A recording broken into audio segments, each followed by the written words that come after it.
Hello दोस्तों, नमस्कार, जय जोहार। कैसे हैं आप सभी? आई होप आप सब सही हो। स्वागत है आपके अपने चैनल यूट्यूब जमरे एजुकेशन पॉइंट में। आज लेके आए हम हेमेटोलॉजी का 5वां टॉपिक इरेथ्रोपोइसिस। ठीक है, इसमें आरबीसी से रिलेटेड जितने भी इम्पोर्टेंट पॉइंट्स है वो सब हम इंक्लूड करेंगे कि हर एक टॉपिक में हम लोग उसी चीज़ों मटेरियल को लाएंगे जो पूछने योग्य हो। ठीक है, तो कंप्लीट लेक्चर रहेगा हमारा आरबीसी का। जितनी भी आरबीसी से रिलेटेड जो भी इम्पोर्टेंस है उसकी सभी हम एक ही वीडियो में इंक्लूड कर देंगे। ठीक है, तब तक आप जो साइड में एमसीक्यू दिए इसके आंसर देना है। ठीक है, तो स्टार्ट करते हैं हम लोग आज का टॉपिक हेमेटोलॉजी का आरबीसी। ठीक है, आरबीसी में कंप्लीट रहेगा आरबीसी प्लस इरेथ्रोपोइसिस की पूरी जो साइकिल्स है पूरी कंप्लीट करेंगे हम। ठीक है, तो जैसे कि हमने कल बोला था कि जैसे होल ब्लड कितने टेम्परेचर पे स्टोरेज किया जाता है, तो सभी बच्चों का रिस्पॉन्स अच्छा था।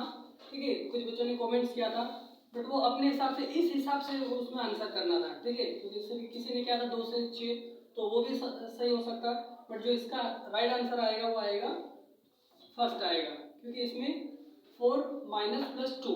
ठीक है, जो 2 से 4 आंसर कर वो 2 to 6 डिग्री सेल्सियस करे तो उनका राइट आंसर होगा। कैसे होगा? ठीक है, 2 प्लस करेंगे तो 6 हो जाएगा और 2 माइनस करेंगे तो 2 हो जाएगा। ठीक है, इसमें क्या करेंगे, इसमें माइनस करेंगे तो 8 to 12 हो जाएगा। ठीक है, और इसमें क्या हो जाएगा, माइनस करेंगे तो 0 हो जाएगा और प्लस करेंगे तो 4 हो जाएगा। तो इसलिए इसका आंसर जो रहेगा 8। ठीक है, तो आज हम स्टार्ट करते हैं नेक्स्ट टॉपिक।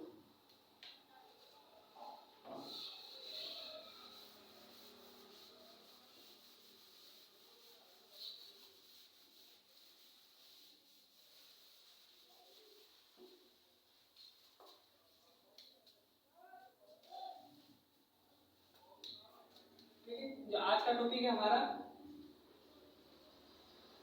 आरबीसी। ठीक है, उसमें उसी पॉइंट पे इंपॉर्टेंट पॉइंट्स के ऊपर हम लोग बात करेंगे जो आने योग्य होंगे। ऐसे बेसिक इंट्रोडक्शन तो सभी को पता होगा, फुल फॉर्म सभी को पता होगा। ठीक है, इसका जो अदर्स नाम होता है वो सभी स्टूडेंट्स को पता है, पर थोड़ा सा हम इसके बारे में जो इम्पोर्टेंस है, जो पूछने योग्य होते हैं, वो जो पिछली बार में आ चुके हैं और अब किस तरीके से आ सकते हैं, वो कुछ हम डिस्कस करते हैं इसके बारे में, कुछ थोड़ा सा इंट्रो। ठीक है, तो इसमें क्या पूछ सकता है, जैसे सभी को पता है कि इसका जो फुल फॉर्म होता है वो रेड ब्लड सेल्स होता है। ठीक है, रेड ब्लड सेल्स, इसका जो अदर्स नाम होता है वो इरेथ्रोपोइसिस, सॉरी इरेथ्रोसाइट।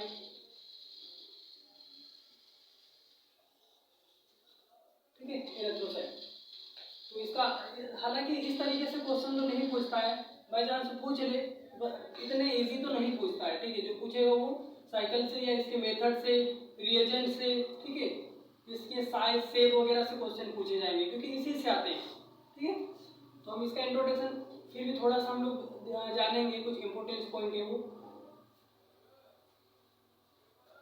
ठीक है, तो इसका अप्रोक्सीमेटली जो साइज होता है, ठीक है, तो उसका जो साइज होता है हमारा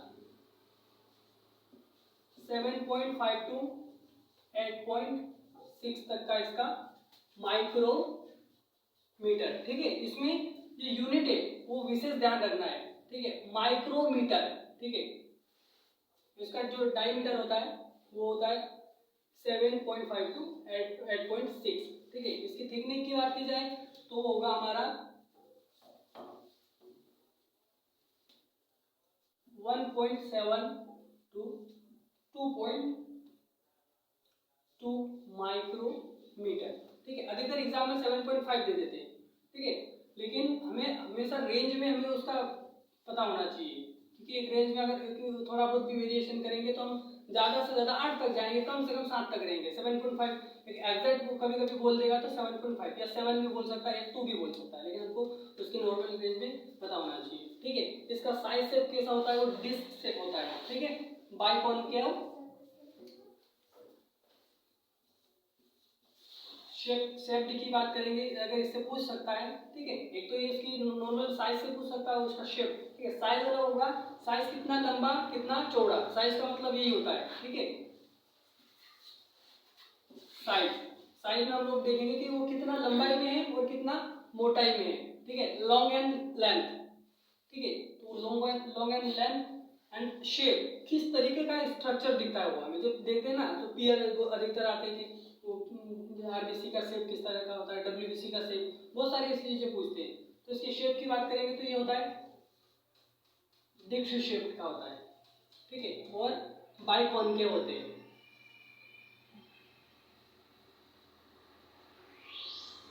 बाइकॉनकेव, बाइकॉनकेव का मतलब होता है दोनों कॉनकेव, ठीक है, कॉन्वेक्स लेंस और कॉनकेव लेंस हमने देखा था, ठीक है, कि कॉनकेव लेंस कैसा होता है और कॉन्वेक्स लेंस क्या होता है। तो जो कॉनकेव होता है, जो कॉन्वेक्स होता है, जो उत्तल लेंस होता है वो बाहर की तरफ उभरा हुआ होता है, ठीक है, उसको कॉन्वेक्स बोलते हैं। क्या बोलते हैं उसको? कॉन्वेक्स बोलते हैं, जो कि इस तरीके से दिखाई देता है हमको, ठीक है, दोनों तरफ ये उभरे हुए दिखते हैं। अब कॉन्वेक्स की, कॉनकेव की बात किया जाए, कॉनकेव की बात की जाए तो वो क्या होता है, अंदर की ओर धसा। अब यहाँ पर ये दोनों तरफ धसा हुआ है, इसलिए बाइकॉनकेव, ठीक है। ये कॉनकेव का मतलब होता है धसा हुआ, इस तरीके से अंदर धसा हुआ। लेकिन हमारा जो आरबीसी का शेप क्या होता है, बाइकॉनकेव, मतलब ये दोनों तरफ ये धसा हुआ है, ठीक है, अंदर की ओर है, इसलिए उसको बाइकॉनकेव शेप का बोला गया, ठीक है। तो इस तरीके से कुछ, हालांकि इतना ये सारी चीजें नहीं पूछे गए, ये कॉन्सेप्ट के लिए कि बाइकॉनकेव क्या होता है, क्यों बोला गया उसको,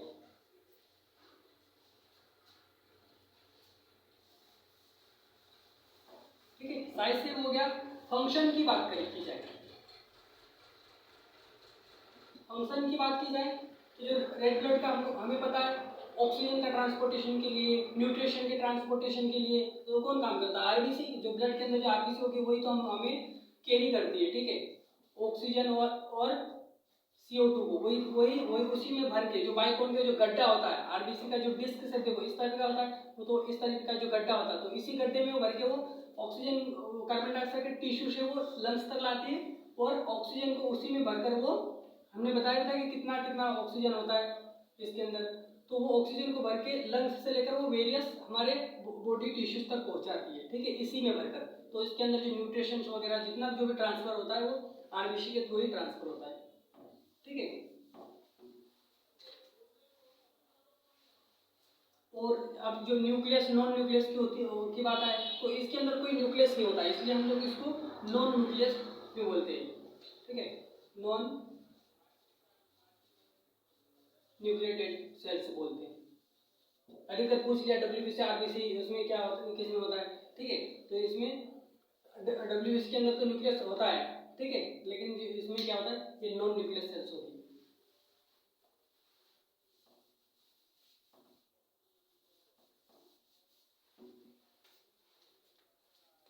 अब इसमें पहले उसको काउंट करने से पहले हमें क्या, इसके रिएजन की आवश्यकता होती है, ठीक है, कि आरबीसी जो फ्लूइड्स होता है, फ्लूइड्स देख लेंगे हम इसमें कि फ्लूइड्स कौन कौन से होते हैं। तो इसमें मेनली दो फ्लूइड्स होते हैं, ठीक है, एक डाइस, फर्स्ट बोले तो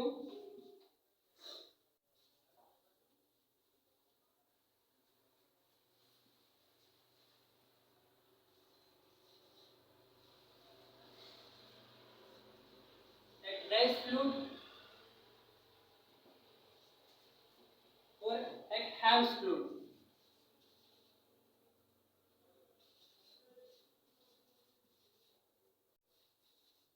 हेम्स फ्लूइड, तो इसके भी अलग अलग कंपोनेंट्स के बारे में पूछ सकता है, ठीक है, कि डाई फ्लूइड्स के कंपोनेंट्स अगर पूछ ले कि इसमें हमें या तो याद रखना है कि जो आरबीसी के जो मेन फ्लूइड होते हैं वो डैश फ्लूइड होता है और एक हैश फ्लूइड होता है। हो सकता है इनके कंपोजिशन पूछ ले, ठीक है, तो इसके भी कुछ कंपोजिशन होते हैं, जैसे कि इसका हम डैश फ्लूइड की बात करें तो इसमें, ठीक है,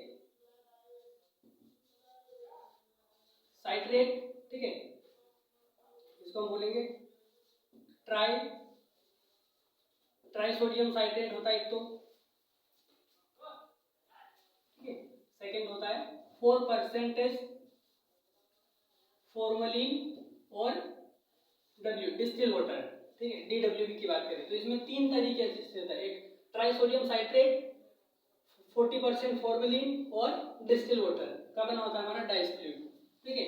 अब हेम्स फ्लूइड की बात किया जाए, ठीक है, कि हेम्स फ्लूइड में क्या क्या कंटेन हो सकते हैं। पहला होगा हमारा mercury chloride,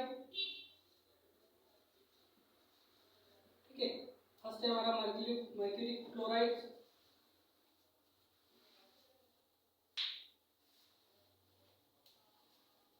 sodium chloride,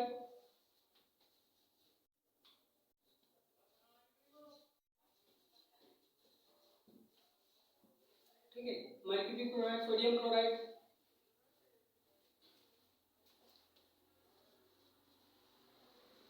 sodium sulphate, ठीक है, और डिस्टिल वाटर,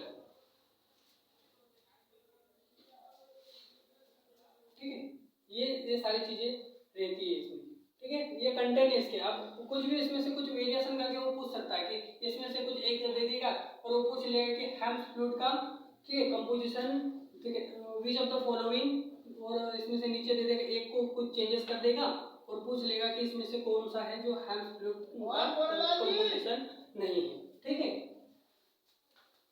तो इस तरीके से भी क्वेश्चन पूछ सकते हैं।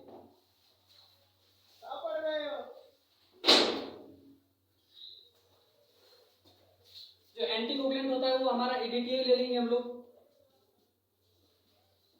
ठीक है, एडीटीए एंटीकोगुलेंट ले लेंगे।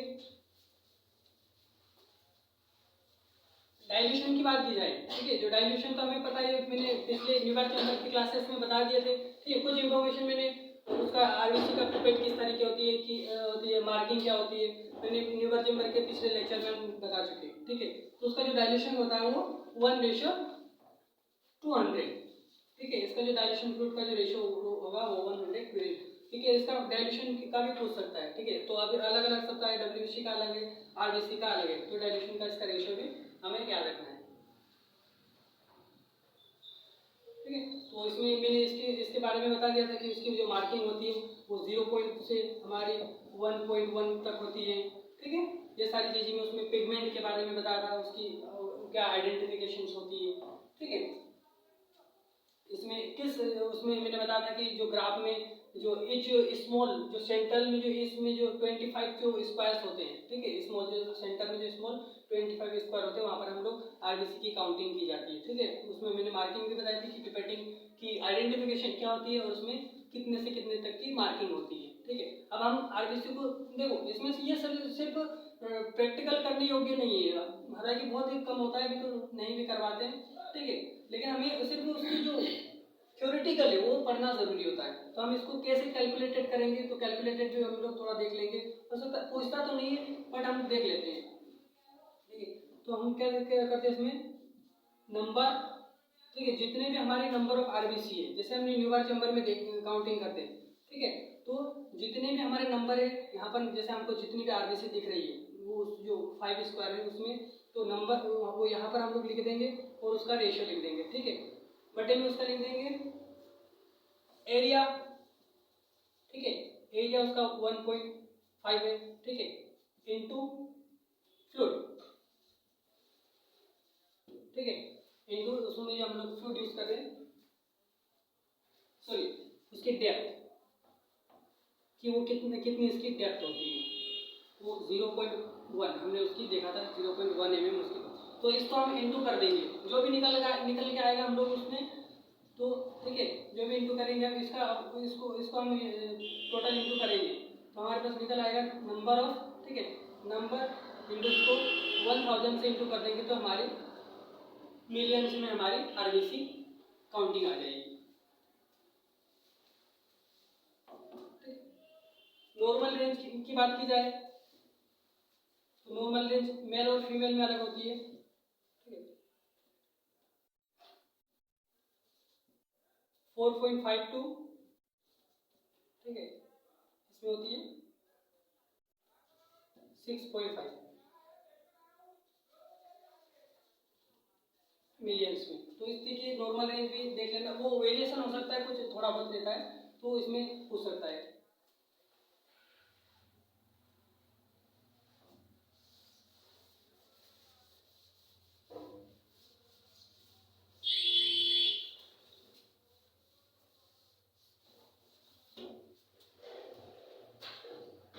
अब इसमें देखो ये सारी चीजें तो कैलकुलेशन हो गए। अब जो इंक्रीज, जैसे आरबीसी अगर बढ़ रही है उस चीज को क्या बोलते हैं, घट रही है उस चीज को क्या बोलते हैं, बढ़ने से कौन कौन सी बीमारी होती है, या डिक्रीज की कंडीशन में कौन कौन से डिजीज हो सकती है, वो चीज़ें थोड़ी डिस्कस कर लिया जाए। या तो उसके नाम पूछ सकते हैं, या तो उसमें कुछ वेरिएशन करके उसके ऑप्शन डाल के कि इंक्रीज आरबीसी के इंक्रीज से ये डिजीज होती है एक्सेप्ट, ठीक है, या none of the above, all of the above, इस तरीके से क्वेश्चन बन सकते हैं, ठीक है। तो आरबीसी या तो बढ़ेगी या तो घटेगी, ठीक है। तो जो डिक्रीज होती है, ठीक है, सॉरी इंक्रीज होगी, इंक्रीज मतलब इसमें आरबीसी का जो लेवल होगा वो हाई हो रहा है, ठीक है, ज्यादा हो रहा है, ठीक है, उसको हम इंक्रीज कंडीशन ऑफ आरबीसी, ठीक है। अब इसमें इस कंडीशन में क्या होगा, इसमें पॉलीसाइथेमिया, ठीक है, इस कंडीशन को हम एक और नाम देंगे, इसको बोलते हैं पॉलीसाइथेमिया बोलते हैं, ठीक है। जो आरबीसी की जो इंक्रीज कंडीशन है उसको हम लोग बोलते हैं पॉलीसाइथेमिया, ठीक है। अब ये किस कंडीशन में होगी, ये कॉन्जेनिटल हार्ट डिजीज केस में,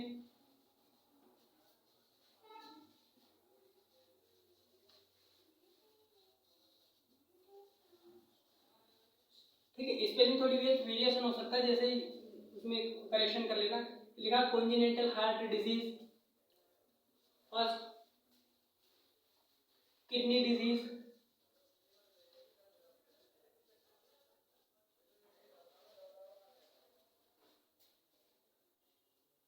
एंड लंग्स डिजीज, क्योंकि इन्हीं में ये चीजें घूमते रहती है। तो अगर ये ज्यादा बढ़ेगी, बहुत ज्यादा मात्रा में हो जाएगी, तो इन्हीं चीजों को अफेक्ट करेगी, क्योंकि इन्हीं से वो हार्ट से लंग्स, ठीक है, लंग्स से किडनी उसका फिल्ट्रेशन करेगी, तो इन्हीं चीजों में वो सर्कुलेटेड होगी, तो ये सारी चीजें हो सकती है पॉलीसाइथेमिया से। अब हो सक ठीक है, ये तो इंक्रीज कंडीशन हो गई। अब डिक्रीज कंडीशन में तो सभी को पता है ऑलमोस्ट, ठीक है। डिक्रीज कंडीशन में अगर आरबीसी डिक्रीज होगी तो क्या होगा, ठीक है। तो आरबीसी की कंडीशन में क्या होता है हमारा, एनीमिया, ठीक है। जो आरबीसी अगर डिक्रीज होती है तो वो किस कंडीशन में होती है, जो उसको बोलते हैं एनीमिया। तो एनीमिया के और भी उसके है, ठीक है, डिक्रीज आरबीसी के डिक्रीज होने के और भी कुछ चीजें होती है, जैसे कि ब्लड लॉस,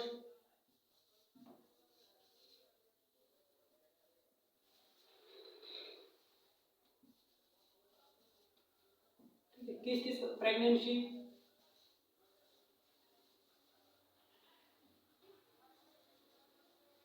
ठीक है। डिक्रीज कंडीशन वो ब्लड लॉस होने, जैसे किसी का एक्सीडेंट हो जाता है, ज़्यादा मात्रा में ब्लीडिंग हो जाती है, ठीक है, उस कंडीशन में, तो ब्लड लॉस की कंडीशन में, प्रेगनेंसी में आरबीसी कम हो जाती है, ठीक है।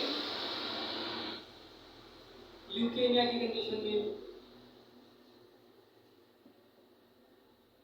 ठीक है, मल्टीपल माइलोमा,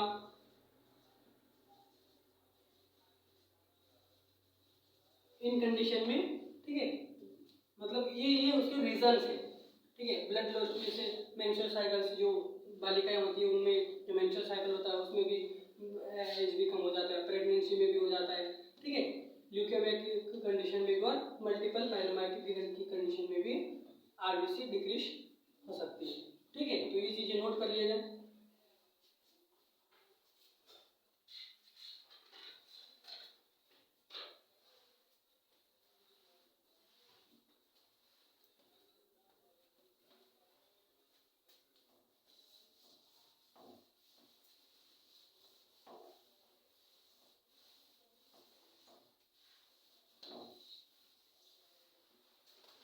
अब जो क्वेश्चन बनने वाले हैं, ठीक है, यहाँ तो इनमें से तो क्वेश्चन बनेंगे। एक और स्टेज होती है जिसको हम लोग बोलते हैं इलेक्ट्रोपोइसिस, क्योंकि हम इसी टॉपिक में पूरा सारा जो आरबीसी से रिलेटेड जितना भी वो एक ही लेक्चर में कंप्लीट करने वाले हैं, ठीक है। इसी से हमारी आरबीसी आज खल्लास हो जाएगी। इसी प्रकार से हम लोग अगले डब्ल्यूबीसी एक लेक्चर में सभी सारी जितनी भी सेल्स है, ठीक है, हम कोशिश करेंगे कि जल्दी से जल्दी जितने भी हेमेटोलॉजी से आने वाले क्वेश्चन है वो हम जल्दी से जल्दी कवर करके हम हिस्टोलॉजी करेंगे, ठीक है। क्योंकि हिस्टोलॉजी की डिमांड बहुत अभी बच्चों के कॉल्स आ रहे थे कि सर हिस्टोलॉजी थोड़ी टफ लग रही है, ठीक है। कि बाकी बायोकेमिस्ट्री का तो ऐसा है कि थोड़ा नॉर्मल रेंज वगैरह पूछ लेते हैं, ठीक है। तो उसमें जो नेक्स्ट हमारा जो रहेगा सब्जेक्ट रहेगा वो हिस्टोलॉजी लेके आएंगे, क्योंकि इसके भी थोड़ी बच्चों को कॉल्स आने लगे कि सर हमें हिस्टोलॉजी थोड़ा सिलेबस करवा दो, तो हम थोड़ा बहुत हेमेटोलॉजी में उन्हीं चीज़ों को लेते हैं जो पूछे जाएंगे। इसके बाद हम लोग हिस्टोलॉजी को उठाएंगे, ठीक है। तो इरेथ्रोपोइसिस,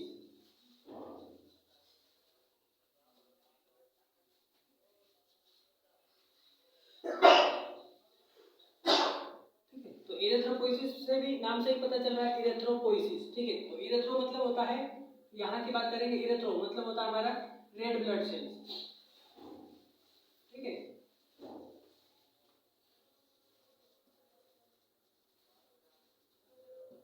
पोइसिस का मतलब होता है प्रोडक्शन, मीन्स बनना, ठीक है। अब मतलब यहाँ पर क्या हो रहा है, इरेथ्रोपोइसिस हो रहा है, मतलब रेड ब्लड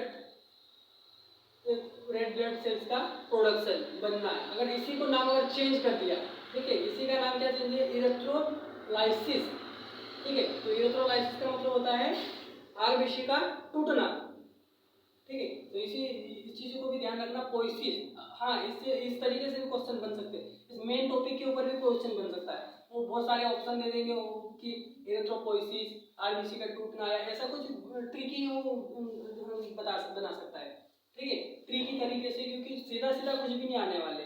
ये इतना जो पढ़ रहे हैं हम लोग, इससे भी इनको एक एक पॉइंट को उठा के वो ऑब्जेक्टिव बनाता है, ठीक है।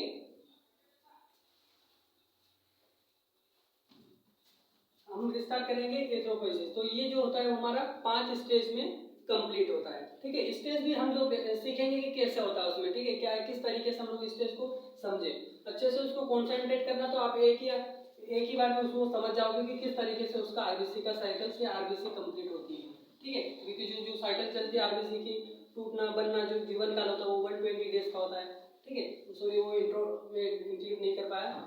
हालांकि ऐसे क्वेश्चन तो सभी को पता रहता है, जो नॉन टेक्निकल जो स्टूडेंट्स होते हैं, बीए बीकॉम वाले, उनको भी तब पता रहता है, क्योंकि आजकल तो उनमें भी पूछा जाने लग गया है ऐसी नॉर्मल चीज़ें कि आरबीसी का जो जीवन काल होता है कितना होता है, ठीक है। तो ये सारी चीज़ें इंपोर्टेंस बिंदु थोड़ा नोट करके रखिए। तो इसका जो फर्स्ट पॉइंट होता है वो होता है, ठीक है, प्रो, हम लोग बोलते हैं ना प्रो या प्री, जैसे कुछ बीमारी होती है, हेपेटाइटिस की बात करें तो प्री हेपेटिक, पोस्ट हेपेटिक, ठीक है। इस तरह के जो प्री शब्द आता है या प्रो शब्द आता है वो सबसे पहले फर्स्ट है, ठीक है। तो हम इसमें बात करेंगे प्रो इरेथ्रोब्लास्ट, ठीक है। फर्स्ट होती है इसमें होता है क्या है, जैसे इनमैच्योर सेल्स बनती है, जैसे हमारा जो फर्स्ट स्टेज होती है, ठीक है। अब इसमें हाँ ये सारी चीजें, ठीक है, सबसे पहले इसको इस तरीके से भी क्वेश्चन बन सकता है कि अभी क्वेश्चन में भी एक डब्ल्यूबीसी के ऊपर एक क्वेश्चन बना था, ठीक है। जब डब्ल्यूबीसी पढ़ेंगे तो हम वो भी डिस्कस करेंगे कि जो इरेथ्रोपोइसिस, या सबसे पहले हम स्टेम सेल्स की बात करें, ठीक है, हेमेटोसाइटोमिक सेल्स या स्टेम सेल्स की बात करें, क्योंकि ये सारी चीजें इरेथ्रोपोइसिस वहीं से आएगी, ठीक है। स्टेम सेल से ही हमारे जो मेन जो हमारा जो रहेगा, जो इनप्योर ब्लड के रूप में जो बोन मेरो के अंदर ब्लड का फॉर्मेशन होता है, वो उसमें सभी सेल्स होती है, ठीक है। उसी के थोड़े कुछ क्या होते हैं, उसके कुछ फाइबर्स या कुछ वो इनमेच्योर के रूप में होता है, डब्ल्यूबीसी हो या कुछ भी हो, ठीक है। तो ऐसे पहले अलग अलग सेल डेवलपमेंट नहीं होती है बोन मेरो में, ठीक है। पूरा ब्लड का जो एक इनमेच्योर फॉर्म में वो बना रहता है, उसके बाद में उसके तीनों के साइकिल चलते हैं, आरबीसी के अलग चलते, डब्ल्यूबीसी के, प्लेटलेट के, ठीक है। तो ये 2 भागों में इसमें डिवाइडेड होते हैं, ठीक है, आगे चल के। तो ये 2 सीरीज में हम लोग बोल सकते हैं। तो एक होता है माइलोइड, ठीक है, माइलोइड सेल्स भी बोल सकते हैं इसको, या माइलोइड सीरीज भी बोल सकते हैं, और एक क्या है हमारा लिम्फोइड सेल्स या लिम्फोइड सीरीज, ठीक है। क्योंकि जो आरबीसी होती है वो माइलोइड से ही स्टार्ट होती है, ठीक है। अब ये भी क्या होता है, जो माइलोइड भी है वो भी अगेन 3 भागों में डिवाइडेड होता है, ठीक है। जो माइलोइड है वो 3 भागों में, ठीक है। तो जैसे ये माइलोइड से आ गया है हमारा प्रो इरेथ्रोब्लास्ट, ठीक है, ये फर्स्ट हो गया। सेकेंड हो गया हमारा माइलोब्लास्ट, ठीक है। और ये जो आगे बनाएगा वो मेगा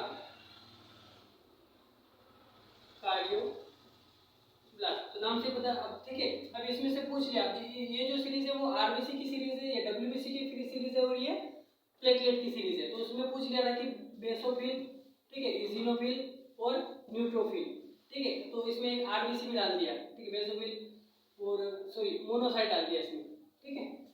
तो उसमें क्या आ गया, जो माइलोइड सीरीज है वो उसमें क्या होता है, मोनोसाइट अलग हो जाता है, ठीक है। जो माइलोब्लास्ट है ये हमारी डब्ल्यूबीसी की है, ठीक है। तो डब्ल्यूबीसी में ही हमारा जो बनते हैं लास्ट में जो एंडिंग बनते हैं, इसमें क्या क्या बनते हैं, व्हाइट ब्लड सेल्स तो बने ही बने, इसमें बेसोफिल, इजिनोफिल और न्यूट्रोफिल। तो उसमें एक ऑप्शन दिया था इरिथ्रोसाइट करके, ठीक है। तो एक्सेप्ट पूछा था उसमें कि माइलोब्लास्ट सीरीज में कौन सा ऐसा, ठीक है, नीचे दिए ऑप्शंस में से एक गलत है, तो ठीक है। तो इस तरीके से बहुत सारे ऐसे क्वेश्चंस होते हैं, इसीलिए जो एक जो ग्राफ है वो अच्छे से एक बार देख के जाना, या जाते से एग्जाम में इसको ड्रॉ कर लेना छोटी से, जब हमें पेपर मिलता है ना 10 मिनट के जो पहले हमको मिल जाता है, तो उसमें छोटे से ऐसे कुछ इंपॉर्टेंट पॉइंट होते हैं वो उसमें लिख लिया करो, ठीक है। तो ये हेल्पफुल होते हैं। इनमें से क्या होता है, आप जैसे ये इसमें 5 स्टेज प्रो इरेथ्रोब्लास्ट, ठीक है। तो ये तो हमारी फर्स्ट स्टेज होती है। इसमें क्या होता है, हाई, इसमें न्यूक्लियस और साइटोप्लाज्मा, ठीक है, हाई मात्रा में होते हैं। और इसकी जो नॉर्मल रेंज होती है, ठीक है, वो 15 से 20 mm क्या होता है, ठीक है। ये प्रो इरेथ्रोब्लास्ट होती है। तो इसकी आरबीसी की बात की जा रही है, ठीक है। ये फर्स्ट स्टेज है हमारा। तो ये इसकी साइज की बात, हालांकि साइज तो इसका पूछता ही नहीं है, ठीक है, साइज पूछते नहीं है, लेकिन ये अब सेल चाहिए तो, क्योंकि इसमें से कुछ क्वेश्चन बनेंगे, हो सकता है इस बार साइज पूछ ले, क्योंकि अभी तक तो ये साइज नहीं पूछा गया, तो लेकिन कुछ भी पूछ सकता है पूछने वाला, कहीं से भी क्वेश्चन बन सकते हैं, ठीक है। ये फर्स्ट स्टेज आ जाएगी। इसमें क्या होता है, इसका स्ट्रक्चर हम लोग ड्रॉ कर लेते हैं।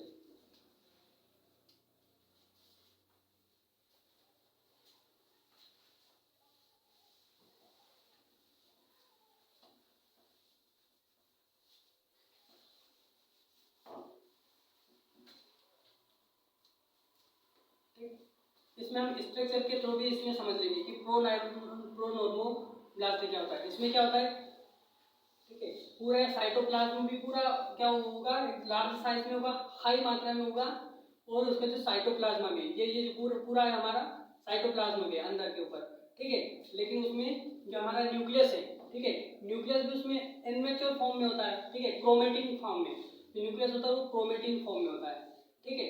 और इसका जो साइज बनता है वो हमारा 15 से 20, ठीक है, 15 से 20 mm, ठीक है। अगर इसमें कुछ वेरिएशन देखने को मिलता है, ठीक है, तो इसमें हमें 1 से 2, ठीक है, बेसोफिल देखने को मिलते हैं, ठीक है। इसमें अगर इसमें कुछ एबनॉर्मलिटीज आती है तो एक डायमंड ब्लैक करके डिजीज होती है, ठीक है। तो ये भी सारी चीजें इस बार पूछने की संभावना है। डायमंड ब्लैक फैन डिजीज, जिसको हम DBA, ठीक है, short form, diamond black fan disease. तो इस तरीके से ये सारी चीजें भी हम लोग देखते चले, ठीक है। नेक्स्ट स्टेज है हमारी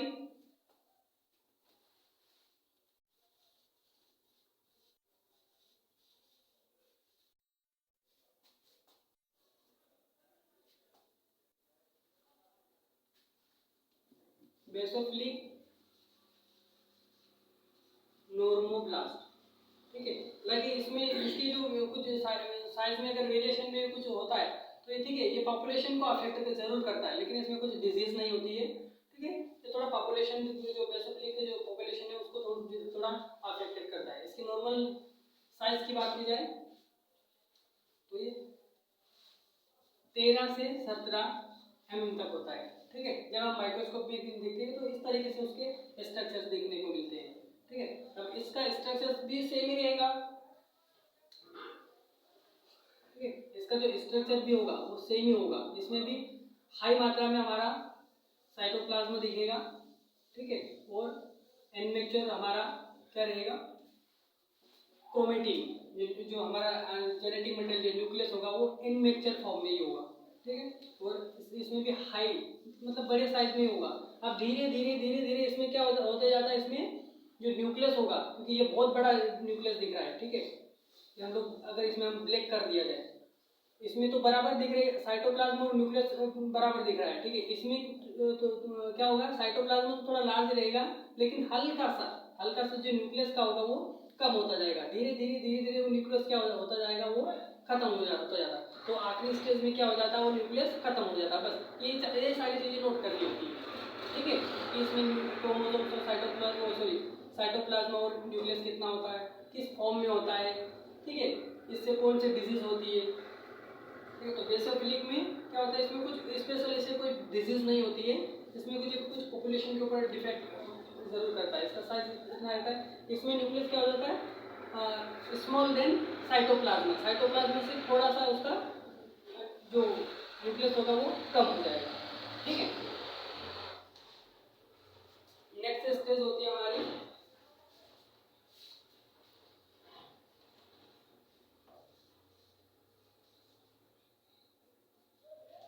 पोली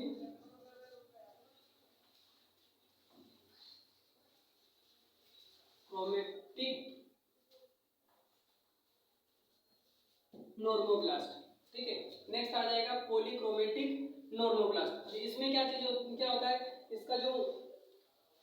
इसकी जो साइज होती है वो 11 से 15 mm तक होती है, ठीक है। पॉलीक्रोमेटिक की जो साइज होती है वो 11 से 15 mm तक होगी।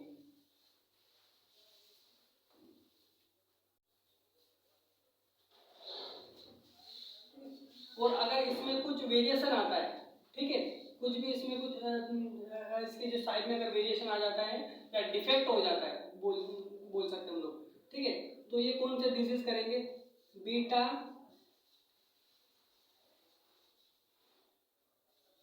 थैलेसीमिया मेजर, ठीक है। तो बोले इससे भी ये क्वेश्चन बन सकते हैं, इसलिए मैंने ये सारी चीजें इसमें इंक्लूड कर रहा हूँ, ठीक है।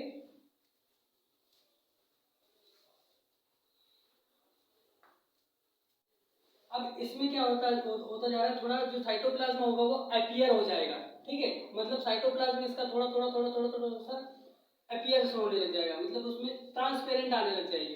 और कुछ इसमें से हमारे को एचबी पिगमेंट दिखने को मिलेगा, ठीक है। क्रोमेटिन के साथ में, न्यूक्लियस के साथ साथ में, न्यूक्लियस तो इसका पूरा वो हो जाएगा, ठीक है। उसके साथ जो साइटोप्लाज्म भी थोड़ा ट्रांसपेरेंट टाइप का अपीयरेंस में हो जाएगा, लेकिन उसके साथ में कुछ मॉलिक्यूल, ऐसा हम लोग नहीं बोल सकते कि इसमें डायरेक्ट एचबी प्रेजेंट होता है, एब्सेंट होता है, लेकिन कुछ मात्रा में इसमें दिखने लगता है। नेक्स्ट स्टेज होती है हमारी ऑर्थोक्रोमिक नॉर्मोप्लास्ट।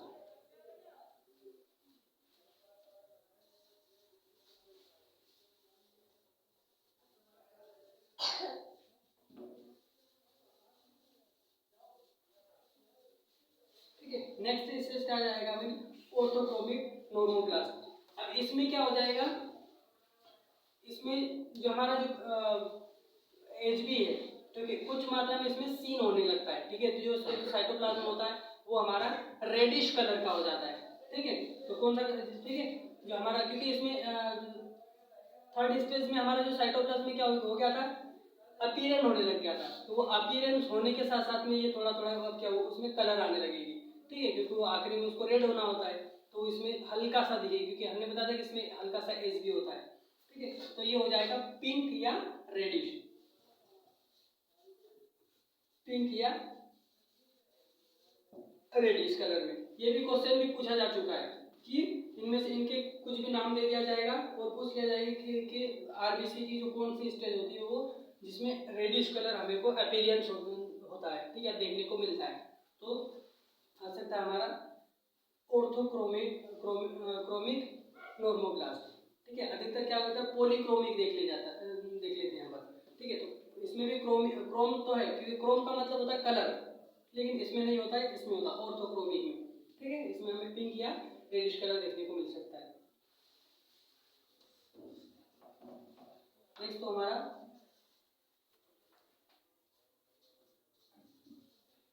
रेटिकुलोसाइट। ठीक है, तो रेटिकुलोसाइट को हम लोग एक और नाम से जाना जाता है, इसको हम लोग इमेच्योर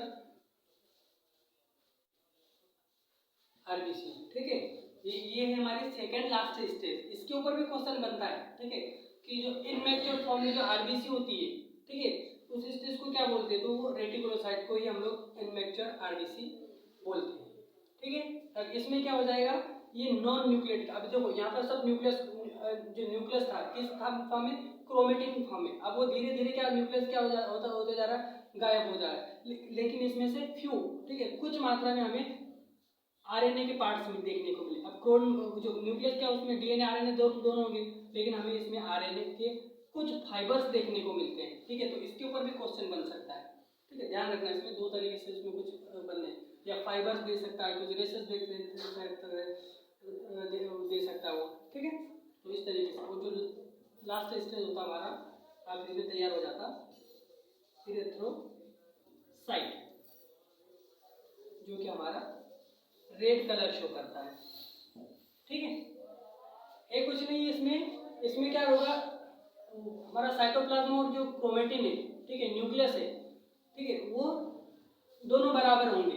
ठीक है, उसके बाद में जो साइटोप्लाज्म में क्या होता जाएगा, थोड़ा सॉरी जो न्यूक्लियस हो जाए, जो क्रोमेटिन है वो थोड़ा सिकुड़ने लग जाएगा, और धीरे धीरे करके वो क्या हो जाएगा, गायब हो जाएगा। यहाँ हमारे ये 5th स्टेज पर आ जाते हैं, वो गायब हो जाएगा। और ये सारे जो साइकिल चलती है वो 120 डेज तक चलती है। इसीलिए बोलते हैं आरबीसी का जो जीवन काल होता है वो 120 दिन का होता है। ठीक है, यहाँ से शुरू होता है वो 1 दिन से शुरू होता है, 20 दिनों में, ठीक है, बन के ना वो खत्म हो जाता है। ठीक है, तो इसी के ऊपर हम लोग एमसीक्यूज भी तो हम इसी में इंक्लूड किए जा रहे हैं। ठीक है, आई होप कि किसी ने कमेंट में बताया होगा, तो इसमें कमेंट में बताना है कि किस तरीके से मतलब पूछे गए एमसीक्यूज है, इसमें से आंसर देना है। ठीक है, तो फर्स्ट का आंसर उसमें कमेंट्स में बताना है कि इसमें से क्या आ सकता है। ठीक है, ये जो बना है फ्लूइड्स के ऊपर बना है, आरबीसी फ्लूइड्स के ऊपर बना है, तो कमेंट्स करके बताओ कि इसमें क्या आ सकता है।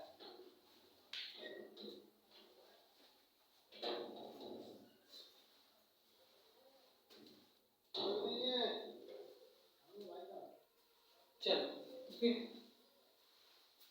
हम बात करते हैं which method is used for estimation of RBC. ठीक है, वो मेथड्स के बारे में पूछ लिया कि कौन सी मेथड, या फ्लूइड्स भी बोल सकता है कि कौन सी आरबीसी के लिए कौन सा फ्लूइड। अब यहाँ पर मेथड बोल दिया। ठीक है, तो कौन आरबीसी के लिए कौन सा सॉल्यूशन या कौन सी मेथड यूज की जा सकती है, तो हमें नोट करना है इसमें। ठीक है, पहले अगर नहीं आ रहा है, देखो क्वेश्चन अगर समझ में आता है तो हम तो डायरेक्ट उसी के ऊपर टिक करके आगे बढ़ जाएंगे, लेकिन नहीं आ रहा है तो हमें नेगेटिव पॉइंट्स ढूंढना बहुत जरूरी होती है। ठीक है, वही सिलेक्शन उसी इंसान को मिलता है जो खुद के अंदर नेगेटिविटी जो ढूंढ लेता है। मतलब सबसे पहले तो इंसान को खुद के अंदर झांकना चाहिए, क्योंकि हमने तो पढ़ लिया, सभी सिलेबस पढ़ लिया, पूरा हमने सिलेबस कंप्लीट कर लिया। ठीक है, नोट्स बना लिए, फिर भी हमारा सिलेक्शन नहीं हो रहा है, तो वो यही कारण है कि कुछ ऐसे हमारे अंदर पॉइंट्स होते हैं जो हम लोग उसको ध्यान नहीं दे पाते। ठीक है, तो इसका आंसर क्या आ सकता है। ठीक है, जो ए क्या बोला है, साहलिस फ्लूइड, तो साहलिस फ्लूइड यहाँ पे कोई फ्लूइड ही नहीं होता, साहलिस मेथड होता है जो कि हम एचबी के लिए करते हैं। ठीक है, डंगर फ्लूइड का हम लोग किसके लिए करते हैं, प्लेटलेट के लिए करते हैं। डक्स फ्लूइड, ठीक है, डक्स फ्लूइड भी नहीं है, तो डैश फ्लूइड आता है हम लोग आरबीसी के लिए करते हैं, क्योंकि हमने अभी बताया था कि आरबीसी के लिए दो यूज के, डैशिस फ्लूइड और एक हेम्स फ्लूइड यूज होता है। ठीक है, तो राइट आंसर का डी हो जाएगा। नेक्स्ट क्वेश्चन में क्या बताया गया, विच is the following is not affected of decrease anaemia. ऐसी कौन सी कंडीशन है जो एनीमिया, जो डिक्रीज एनीमिया जो कम हो रहा है उस कंडीशन को अफेक्ट नहीं करता है। ठीक है, डिक्रीज कंडीशन एनीमिया बताना, तो इसका इसमें कमेंट्स करके बताओ कि इसका आंसर क्या आ सकता है। ये क्वेश्चन पूछा गया है। ठीक है, इसको थोड़ा सा मैंने ट्रिकी करके बनाया हुआ है, लेकिन इसी से रिलेटेड क्वेश्चन पूछा गया है। हो सकता है क्योंकि pregnancy, blood loss, sleeping, multiple myeloma, ये सारी चीज़ें देखो क्वेश्चन किस तरीके से एक नए मॉडर्न तरीके से पूछने लगा है। सिलेबस सिर्फ वो जोड़ता है, ठीक है। जो क्वेश्चन जो बनाते हैं वो एकदम ट्रिकी तरह तरीके से बनाते हो, सिलेबस से ही रहता है। हम लोग ये भी नहीं बोल सकते कि ये सिलेबस नहीं है। अब पूछ ले आयरन ऑब्जर्वेशन हमने पूछ लिया कि, लेकिन वो एक क्वेश्चन बन ही गया था ना कि आयरन मतलब इंडिया में जो बेस्ट एनीमिया है, तो जो प्रचलित है वो किसकी कमी से होता है, तो आयरन डिफिशियंसी। तो वो इंडिया में ऐसा, हालांकि कोई सी बुक में ऐसा लिखा नहीं होता है, हम सिर्फ आयरन के बारे में खूब पढ़ लिए, खूब भर के पढ़ लिए, उसका वेरियस नेम तक पढ़ लिया, लेकिन होता है। इसी को वो सिर्फ जोड़कर, इसको उठाकर वो इससे रिलेटेड, ठीक है, ये सोशियोलॉजिकल क्वेश्चन बनने, अभी तो सोशियोलॉजिकल ही क्वेश्चन बनने लगे हैं, ठीक है। तो ध्यान रहे, किसी भी एंगल से सोच के देखना, हमें 4 ऑप्शन है तो चारों एंगल से सोच के देखो, चारों दिशा से हमें आंसर ढूंढने की कोशिश करो, ठीक है। तो इसमें क्या आ सकता है, हम इसमें पॉइंट नोट करेंगे कि प्रेगनेंसी में, ठीक है, तो जो एनीमिया डिक्रीज हो रहा है, ठीक है, तो उसको प्रेगनेंसी तो अफेक्ट करेगी ही करेगी, ठीक है। प्रेगनेंसी में क्या होता है, प्रेग्नेंट लेडी को भी एनीमिया हो सकता है, ऐसे समझ सकते हैं हम लोग, ठीक है। एनीमिया क्या होता है, लॉस ऑफ ब्लड, तो प्रेगनेंसी में भी ब्लड का लॉस होगा, इसमें भी आरबीसी डिक्रीज हो जाएगी, तो आरबीसी डिक्रीज एनीमिया, क्योंकि आरबीसी की डिक्रीज से तो एनीमिया हो रहा है, ठीक है। किसी भी एंगल से सोचने की कोशिश करो, यही हमारा बताने का उद्देश्य यही है। कम थ्योरी है हमारी, कम एमसीक्यूज है, लेकिन जो पॉइंट ऑफ व्यू है वो बेस्ट होने वाले हैं, ठीक है। बाकी सारे प्लेटफॉर्म है, आप लोगों ने देखा होगा, हर एक यूट्यूबर पे एक से बढ़कर एक है, ठीक है। डिजिटल प्लेटफॉर्म है, बहुत सारे ऐसे प्लेटफॉर्म है, लेकिन हम इसीलिए थ्योरी प्लस एमसीक्यूज करवा रहे हैं ताकि कॉन्सेप्ट क्लियर हो। क्योंकि देखो बहुत सारे डीप में पढ़ना भी कोई बड़ी बात नहीं होती है, हम भी यहाँ पर भर के डीप में बता सकते हैं कि इसका ये आएगा, इसका ये पूरा बोर्ड भर सकते हैं, लेकिन नहीं, इस टाइप का पूछता ही नहीं है। कि मैंने बताया था कि मैंने 4 साल तक एग्जाम दे के देख लिया है, ठीक है, मुझे 4 साल का एक्सपीरियंस हो चुका है कि किस तरीके से, क्योंकि जब 2020 से क्या होता, हम अधिकतर यूट्यूब पर देख के प्रीवियस पेपर सोल्व करवाए जा रहे हैं, ठीक है। तो प्रीवियस पेपर से कुछ लेना देना ही नहीं है, वो तो हाँ, जैसे मोबाइल कैसे अपडेट होता है ना, वैसे ही हमारा जो पेपर भी अपडेट होते हैं, तो वहाँ पिछला झांकने की जरूरत नहीं है, ठीक है। पिछला झांकने से कुछ नहीं हो सकता है, नया नया क्या पूछ सकता हो, हमारे टॉपिक से किस तरीके से क्वेश्चन जोड़ता है, वो किस तरीके से पूछता है, ये सारी चीजें इंपॉर्टेंट होती है, ठीक है। क्योंकि इंसान को जो प्रैक्टिस से परफेक्ट बनाती है, जितना हम प्रैक्टिस करेंगे उससे उतना हम लोग परफेक्ट होंगे, ठीक है। बेस्ट होता है एक्सपीरियंस, ठीक है। तो मेरा एक्सपीरियंस 4 साल का एक्सपीरियंस ये बोलता है कि कभी वो रिपीट नहीं करता, वो क्वेश्चन के ऊपर वापस नहीं भागता, वो क्वेश्चन के ऊपर आगे बढ़ता, वो आगे कदम उठाता है, ठीक है। जो एग्जामिनर है वो आगे भागता है, कभी भी पीछे नहीं आता, इसलिए हम पिछला पेपर सोल्व करके हम पास नहीं हो सकते, ठीक है। नेक्स्ट बात करें, which is the following stage of erythropoiesis reddish colour, ठीक है। इसमें पूछ ही लिया कि एरिथ्रोपोइसिस में ऐसी कौन सी स्टेज है जिसमें reddish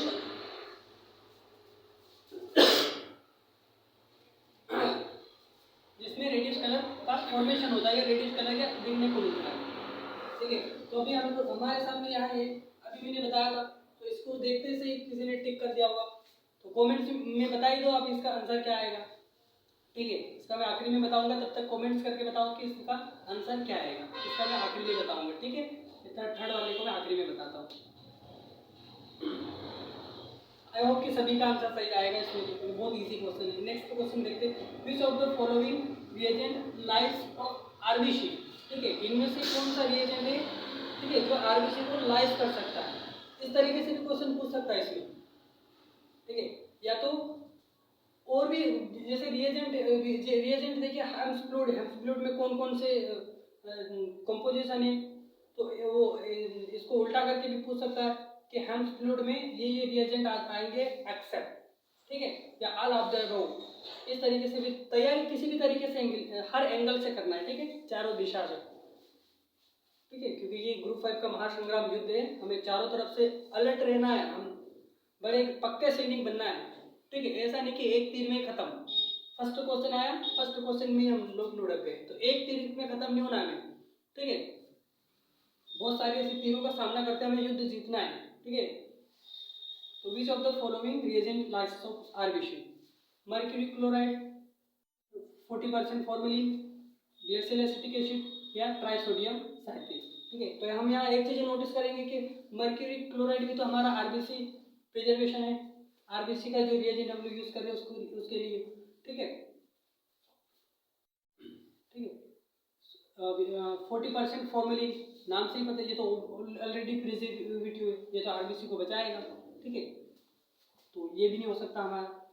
trisodium citrate, trisodium citrate भी तो हमारा हैम्स फ्लूइड का ही कंपोजिशन है। ठीक है, इसलिए ये हमारा रॉन्ग हो जाएगा। ग्लेशियल एसिटिक एसिड, तो कहीं पर भी कोई से भी फ्लूइड में हमें कंपोजिशन देखने को नहीं मिला कि ग्लेशियल एसिटिक होता है। ठीक है, इसलिए हमारा राइट आंसर आएगा ग्लेशियल एसिटिक। नेक्स्ट क्या, फैक्टर प्रोमोटिंग इरेथ्रोपोइसिस 1 एक्सेप्ट। इसमें चारों फैक्टर दिए हुए इरेथ्रोपोइसिस में हेल्प करते हैं, प्रोमोट करते हैं, मतलब वो ठीक है हेल्प करते हैं खून बनाने के लिए। ठीक है, फॉर्मेशन ऑफ आरबीसी या फॉर्मेशन ऑफ ब्लड भी बोल सकते हैं सीधा सीधा।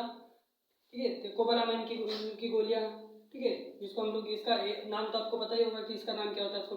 ठीक है, B12, जैसे जो प्रेग्नेंट हो जाते लेडीज हो जाते हैं उनको B12 की गोलियां या फोलिक एसिड की गोलियां खिलाते हैं। ठीक है, तो अब देखो ये B12 हो गया, तो ये हमारा रॉन्ग आंसर हो सकता है। ये ठीक, ये तो है राइट, लेकिन यहाँ पर रॉन्ग है। ठीक है, ये है राइट आंसर, लेकिन यहाँ पर इसके जो क्वेश्चन के अकॉर्डिंग ये रॉन्ग है। ठीक है, फोलिक एसिड भी इस तरीके से रॉन्ग हो जाएगा। अब दिक्कत है हाइपोक्सिया या हाइपरऑक्सिया। ठीक है, प्रोमोट करना, अभी इन दोनों को समझना। ठीक है, हाइपोक्सी क्या मतलब होता है, लेस ऑफ ऑक्सीजन। ठीक है, और हाइपर ऑक्सीजन क्या मतलब होता है, अब यहाँ ऑक्सीजन हाई हो रहा है। ठीक है, ऑक्सीजन क्या हो रहा है, हाई हो रहा है। तो अगर क्या ज़्यादा मात्रा में ऑक्सीजन बढ़ना भी हमारे आरबीसी के लिए अच्छा है। ठीक है, ठीक है, तो इरिथ्रोपोइसिस क्रिया होगी, बिल्कुल भी नहीं। अगर ज़्यादा मात्रा में ऑक्सीजन होगा, ठीक है, तो आरबीसी को कैसे प्रमोट करेगा वो, आरबीसी प्रमोट होगी नहीं। अगर हमारे शरीर में ऑक्सीजन की कमी होगी, ठीक है, हमारे शरीर में अगर ऑक्सीजन की कमी होगी तभी तो ऑक्सीजन वो क्या आरबीसी उसमें जल्दी फॉर्मेशन होगा और वो लंग्स तक जाएगी और वो बॉडी को दे देगी। ठीक है, समझ लो इस चीज को कि हाइपोऑक्सिया मतलब लेस ऑफ ऑक्सीजन, ऑक्सीजन की कमी। जैसे हमारे बॉडी में ऑक्सीजन की कमी होती है तो क्या हो जाता है, ठीक है, हमारे अंदर जो भी फैक्टर्स होते हैं वो आरबीसी का फॉर्मेशन ज्यादा करेगा। ठीक है, तो फॉर्मेशन ज्यादा करे मतलब वही तो प्रोमोटिंग। अगर फॉर्मेशन ज्यादा होगा तो फिर आरबीसी कहाँ जाएगी, लंग्स में जाएगी और फिर लंग्स से भर के ना ऑक्सीजन लाके हमारे शरीर में जहाँ पर कमी हो रही है उनको दे दी जाएगी। ठीक है, तो ये भी हमारा क्या कर रहा था, हेल्प कर रहा था, प्रोमोट कर रहा था। तो ये भी हमारा रॉन्ग आंसर। ठीक है, तो हाइपरऑक्सिया ये कोई इसमें कोई इसका रोल नहीं है, इसलिए इसका आंसर आएगा राइट। ठीक है, मैंने बताया था थर्ड वाले का, थर्ड वाले का आंसर क्या आएगा आपको पता होना चाहिए। ठीक है, कमेंट्स में बता ही दिए होंगे, मैं सबके कमेंट्स देखूंगा कि क्या इसमें रिस्पॉन्स रहा है। ठीक है, तो इसका जो आएगा, ठीक है, तो उसका आंसर आएगा ए। ठीक है, क्योंकि मैंने ये बता चुका हूँ कि रेडिस कलर किस में आता है, जो ऑर्थो जो फोर्थ है हमारा। ठीक है, फोर्थ स्टेज में ही हमारा कलर शो होने लग जाता है, यहाँ से फिर पिंक कलर फिर रेड कलर हो जाएगा। तो ऑर्थोक्रोमेटिक नॉर्मोब्लास्ट में हमारा रेडिश कलर दिखेगा। ठीक है, ना कि अब ये तो फर्स्ट वाला है। ठीक है, यहाँ बात की जाए तो ये प्री इरेथ्रोब्लास्ट, इसमें तो हो ही नहीं सकता, ये फर्स्ट स्टेज है, इसमें तो न्यूक्लियस ही न्यूक्लियस दिखेगा और साइटोप्लाज्म ही साइटोप्लाज्म दिखेगा। ठीक है, ये इसमें ठीक है, रेटिकुलोसाइट या तो immature RBC almost red colour का दिखाई देता है। ठीक है, पॉलीक्रोमेटिक, तो ये भी हमारा राइट आंसर है। ठीक है, तो इसी तरह की वीडियो हम लाते रहेंगे। ठीक है, इसलिए चैनल के साथ जरूर जुड़े रहे और चैनल को ठीक है सब्सक्राइब करोगे, लाइक और कमेंट्स करोगे, लाइक करोगे, तभी तो हमें ऐसे कंटेंट मिलेंगे। ठीक है, ऐसे थॉट्स आएंगे जो आपके लिए फायदेमंद होंगे, जिससे आपको एग्जाम में ठीक है बेनिफिट हो सकते हैं। इसलिए चैनल को ज़्यादा से ज़्यादा सब्सक्राइब कर लिया जाए, कमेंट्स जरूर किया करें। ठीक है, ताकि हमको थोड़ा जो हमारा मनोबल है वो भी थोड़ा इंक्रीज हो और अच्छे कंटेंट लाने की कोशिश करें। धन्यवाद।